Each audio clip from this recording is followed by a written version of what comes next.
trying to leverage their influence in Syria. Yeah, and actually during this meeting, al-Sharia has made some statements about protecting Syria's minority groups, including Kurds, Christians, and Druze. What are the concerns regarding the representation and protection of these groups under the new administration, and how credible are these assurances? Well, you're right. He's putting up the rhetoric there, and so there have been sporadic violence. There has been some sporadic killings and violence and robberies of minorities, particularly the Alawi minority. The Druze feel under threat. The Christians feel under threat. There are other minorities there. It's well known that HTS and its predecessors were very violent against minorities, engaging in massacres. That's why there's such a lot of cynicism and wariness amongst the Syrians, particularly those from minority groups. And this is well known. This is one of the reasons why it was listed in the UN Security Council, HTS, alongside its predecessor Jabhat al-Nusra and ISIS, for the crimes that they carried out. Okay, if they're being rebranded in some sort of way, Jolani or al-Sharai is now saying the words that his sponsors want him to say. But there's a long way to go to convince the Syrians about this, and the international community too, I believe. So they'll be looking for collaborators to create some sort of new coalition. I think that's the idea. That's the idea that the US will be pushing. Turkey, of course, is in some respects a counterweight within NATO with the US, because they've got their own particular claims which are a little bit different to the US.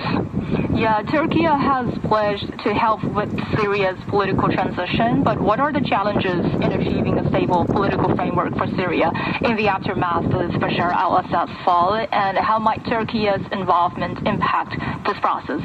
Erdogan's military, of course, were occupying parts of northwest Syria until recently. They're probably still there. They were protecting HTS and the other groups up there when the Syrians with their allies were trying to get rid of them, not very long ago, only last month, for example.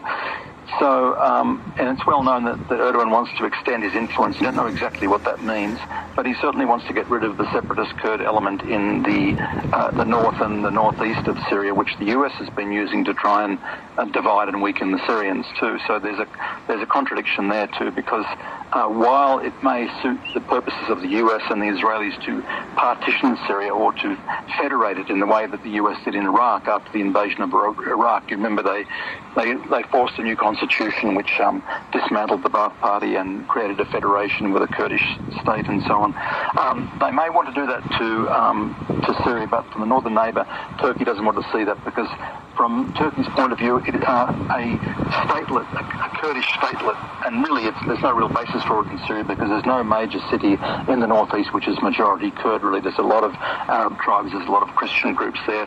The Kurds are a minority in all of the parts that are so-called controlled by the SDF. But certainly Turkey doesn't want it, because I see it as a springboard for a much bigger secessionist Kurdish movement in Turkey itself.